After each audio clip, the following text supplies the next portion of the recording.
Hello and welcome to my second video for the day. Today we're going to look at two new macros.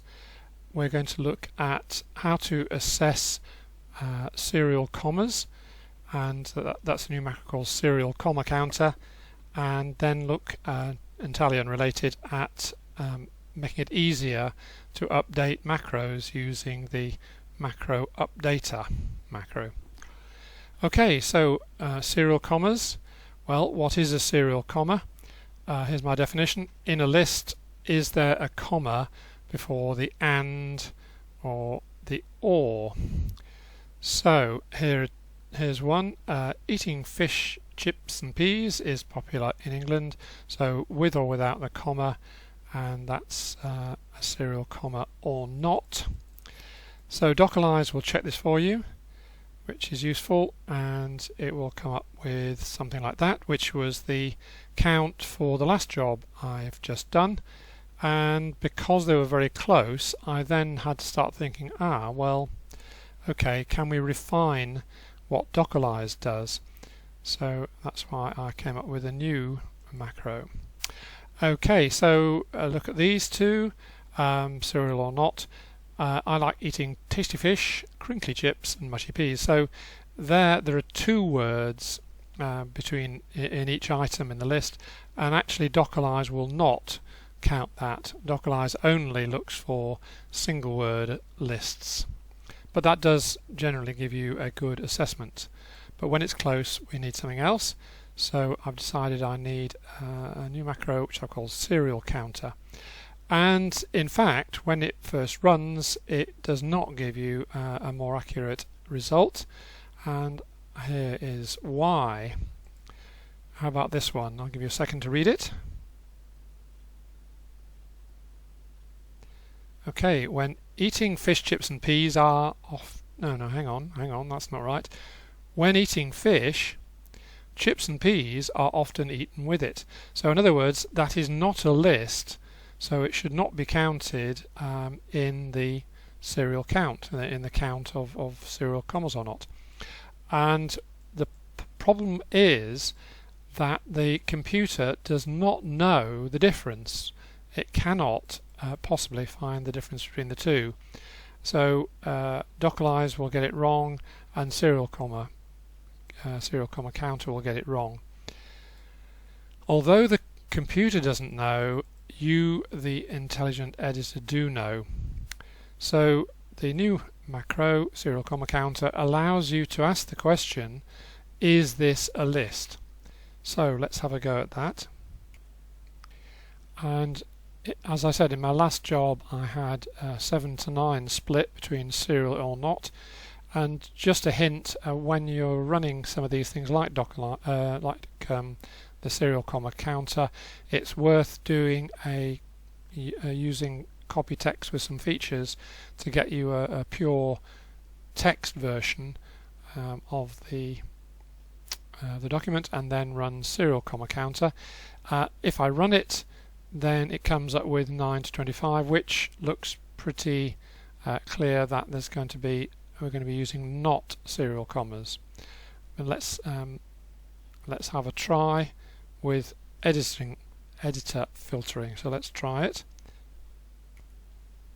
So here's my text, serial comma counter, and if I run the macro, do we want serial commas counted? Yes please.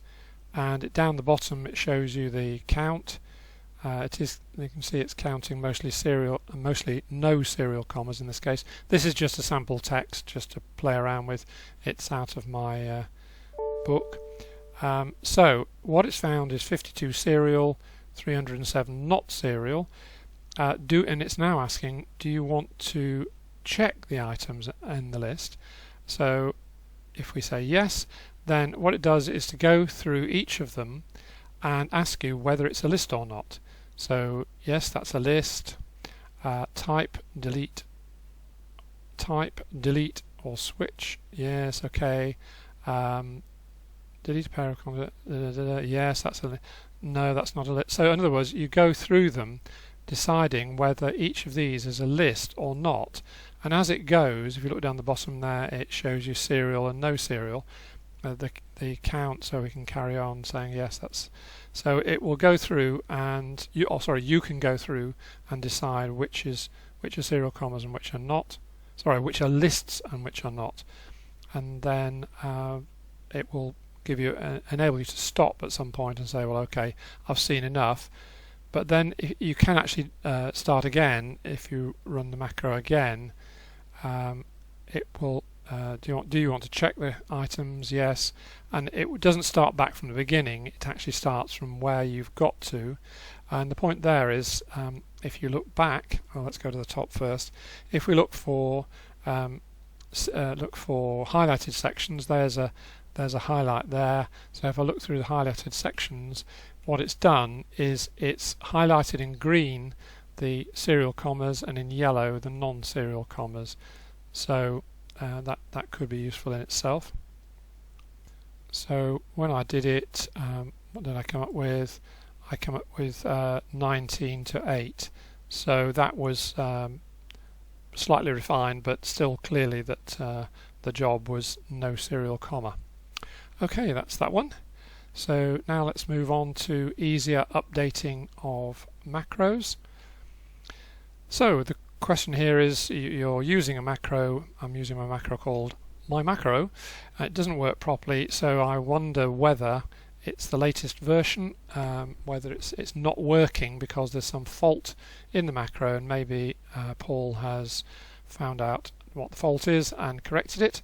So what you can do is to use the macro version checker to check between the macro list that is available on the website and your own macros, and it will tell you which ones are up to date and which ones are not. That is shown on a video when a macro fails.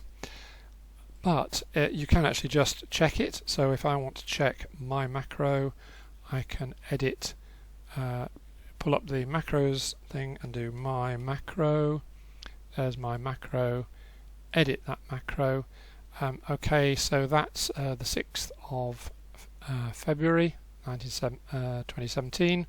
So then I look at my book to find the answer, and that's a 2019 version. So we want to update it. So the problem we have then that we want to address is that if we delete that macro there, my macro, and paste in the new macro from the book, which is here, then we will lose the keystroke that's assigned to it. Okay, you can get around that by, what you would have to do is to select the body of the macro only and delete that. So that means that there's still a macro called MyMacro which will hold the keystroke. Then you can go to the macro in the book and copy just the middle bit there, copy that, and then paste it back into there in the right place. But it's messy, so let's go back to there. So rather than messing about like that, especially if it's a long macro and you've got to work all the way down and try and select not the subline and not the end subline, just the middle, it's messy. So we've got a macro that makes life easier. So we click in the top line of the macro in the book and run the macro, which is called where are we? Macro updater. So in there, run macro updater, and it asks us if we want to copy this macro or to restore the keystroke. Well, we're at the stage of copying the macro, so I say 1. So it now says the new version of the macro is copied and ready to paste into Visual Basic. Okay, so we can go into Visual Basic, we can select the whole macro, and actually it's easier for a longer macro. If you watch the pointer, it's black when it's in the grey column there, and it goes white and points the other way in the middle there. So that's where I want it. double click there and it selects the whole macro. So I can delete that and paste. So I've pasted in, so here it's got my new version, the 2019 version, the even better version. So the macro is in there, but then the keystroke has been lost. However, if we go back to the file from which it came and run the macro a second time, then you get the option to restore the keystroke. So if you press 2, then it magically knows that you want the keystroke Alt Control M. You say yes. So now we can check with the customized keyboard. If we go to My Macro again, then yes, it's restored it to Alt Control M. So that's just a useful way of doing it. The other macro to mention there is Macro Select, which is a very old macro. So for that is when you are in My Book wanting to copy the macro, rather than sort of trying to drag select it, you can click in the macro somewhere and run the Macro Select to then copy that and paste it in. Okay, that's it. So I hope that's useful, and any queries, drop me an email. Thanks for watching.